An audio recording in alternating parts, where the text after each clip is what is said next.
Hello and welcome to the interview here on France 24. Our guest today is the former Prime Minister of Pakistan, Imran Khan. He joins us from his home in Lahore nearly 2 weeks after being shot at during a rally against the government in the town of Wazirabad. Thank you very much.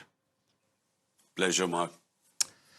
Mr. Khan, after the attack, the alleged gunman was arrested and confessed. He said that he had acted on his own and for religious reasons. But you believe the real culprits are the Prime Minister, Shehbaz Sharif, his Interior Minister, and a senior official of the Inter-Services Intelligence, the ISI. Nearly 2 weeks later, is this what you still vividly believe? Marc, look, 3.5 years I was the Prime Minister. The intelligence agencies worked under me. So I know how they operate. I know exactly what happened. I predicted this almost 6 weeks ago when they first accused me. A video film was made accusing me of blasphemy. And then it was picked up by these government spokesperson, by the government-controlled television. And 6 weeks ago, I said that this was all planned to assassinate me through a religious fanatic. And the two, Prime Minister and the Interior Minister, who I named, we know their past for 30 years. Both have been involved in extrajudicial killing. Both were involved in what is called the Model Town Massacre, where they had 12 protesters shot dead and about 60 injured. So we know the past. So therefore, I know that whenever there is an independent investigation, I know the people behind this attack were these three guys, and this decoy was this supposedly religious fanatic who actually isn't a religious person because people know his background. The journalists went and exposed his background. So this was all a setup. So you've talked about a probe. The Prime Minister, who condemned the attack, has formally requested the Chief Justice to form a judicial commission to probe the attack. This is exactly what you want, and I believe you trust that the Chief Justice will indeed go wherever he needs to go to find the truth. That's true. I have asked the Chief Justice to have an independent probe under him. We know there were two gunmen because the decoy was this one gunman who admitted that it was for religious reasons he had shot me. But we know that there was another gunman sitting in the front. So I know that an independent probe is going to prove what I'm saying is right, that this was a planned assassination attempt, and who gained the most from it was this government. Because the parties, my party, since I have been ousted from power, it has grown. It has won 75% of the by-elections. So they're petrified that if there are elections, we will win. That's why they wanted to be eliminated. Right, but you say an independent probe would prove what you're saying. But the question is, do you believe the Chief Justice will be able to conduct such a probe? Or are you saying, I don't believe, because of what you're saying regarding the government, the military, the intelligence, that might not have an interest for such an independent probe? You see, the investigating agencies are under these three people who I've named. The Interior Minister, Prime Minister, and this intelligence agency officer. So under them, there is no question of me getting what I think is a proper investigation. Therefore, I've asked the Chief Justice, and he must form his own team. And he should pick his own team from various departments, intelligence agencies, and it should work under the Chief Justice. That's the only way there is a hope of me getting justice. Mr. Khan, a few weeks before the assassination attempt against you, the chief of the ISI, in a very unusual move, spoke to reporters. He made several attacks against your behavior as Prime Minister. Now, given what happened, do you think that this was a way to threaten you, and that this means there might be further attempts on your life?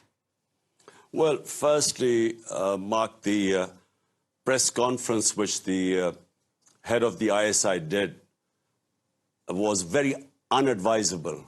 No ISI head should do a press conference, because if I replied to it point by point, I think the institution of the army would be damaged, and that's not what I would like to do, because we do need a strong defense force here. But I think the press conference was also in response to this our best investigative journalist who was portraying my point of view. He had been threatened with death. He left the country and actually was assassinated in Kenya. And there was a big public backlash, and people pointed fingers at the establishment. And I think that I felt that the press conference was more to placate the public opinion. Right. But again, now we're nearly 2 weeks after. I imagine you've beefed up your security. Do you feel under threat of assassination? Do you think that they will try again to do what they failed to achieve? Well, unfortunately, Mark, I do think that they could try again, because, the threat remains. Those people who wanted me eliminated, the reason why they want me to be eliminated is my party is by far the most popular party in Pakistan. We have won 75% of the by-elections, despite the government party, the ruling party, all the parties put together, backed by the establishment. Despite that, we have swept the by-elections, and the popularity has gone up. Basically because people do not want these criminals who are ruling Pakistan right now. 61% of the cabinet has corruption cases against them. So that's why I have massive public support. And I think they think that the only way to get me out of the way is actually eliminate me. So I think that there is a threat still. Well, this begs the question. You said you called on your supporters to resume the march towards the capital, Islamabad, and you said that you would rejoin it, health permitting. This begs the question. Are you ready really to do so, given the dangers you just described? Well, Mark, the thing is, I'm a firm believer in my faith, which says the time, death is in the Almighty's hands. We take precautions. I will take more precautions than before. But that is not going to stop me. The fear of death is not going to stop me from pursuing what I believe is a mission to fight for rule of law in this country. This is the big problem we have. We have institutions that are above law. We have these political mafias which are above law. And that's the reason why the country can't prosper. So this is 26 years ago I started my movement for justice and rule of law. And, the threat of being killed is not going to stop me from resuming this mission. You want immediate elections. The government says no. The polls are planned for October 2023. So by asking your supporters to march, aren't you maybe preparing the ground for violence? Some are even saying potential civil war in Pakistan. Look, Mark, I have been in politics for 26 years. Always I have remained within the Constitution. The Constitution gives me my right for peaceful protest. Our protests have always been peaceful. This march is going to be what our Constitution allows us to peacefully protest against what is going on in Pakistan right now, where a cabal of crooks have taken over the country. I repeat, 61% of them are on bail from corruption cases. And the worst is that our economy has tanked. The risk of default in Pakistan when I left was 5%. Today it is 75%.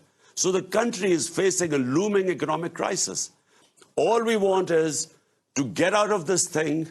These crises are free and fair elections. But the point is, personally, it doesn't matter to us whether the elections are right now in a year's time. We will win anyway. because no party has ever had this mass support which we have right now. But the point is the country cannot afford to go on as it is, and hence the peaceful protest for free and fair elections. Last question, Mr. Khan. After you were removed as Prime Minister through a parliamentary vote of no confidence in April, you accused the United States of colluding with Pakistan's elite to topple you. But recently you said, well, no, I didn't really mean that, and this is behind me. Is this because you had no evidence for what you say, or even as some of your foes are saying, that you invented what they describe as a conspiracy theory? Well, Mark, number one, there's a cipher, a conversation, a secret cipher, a conversation between our ambassador in Washington and the U.S. Undersecretary of State Donald Lu. Now, according to that cipher, Donald Lu is telling our ambassador that unless you remove Imran Khan as the Prime Minister, there will be consequences for Pakistan, and remove him in a vote of no confidence. The next day, the vote of no confidence is tabled, and suddenly the government, which, by the way, was performing economically, we were performing best in 17 years. We had the best 6% economic growth rate. From there, our government was toppled. Now, what I actually said was that is behind me. I should not, just because my government was toppled by the US, I should not let that get in the way for what is in the interest of people of Pakistan. An interest of people of Pakistan is to have good relationship with all countries, but especially the US, which is a superpower. So that's exactly what I said. I never backtracked on this because the cipher exists. It was put in front of the cabinet. It was put in front of the National Security Council. It is now with the Chief Justice, where we wanted him to hold an independent inquiry. So there was no question of backtracking on that. Just it was a question of moving on. I understand. Just as a last question, health-wise, when are you hoping to walk again? Well, Mark, I have 3 bullets taken out from my right leg. And the one that is bothering me is that one that has cracked my shin bone. And so I really can't put weight on my leg until that heals, which is about 4 weeks. Imran Khan, I want to thank you very much for appearing here on the France 24 interview from Lahore in Pakistan. Thank you very much.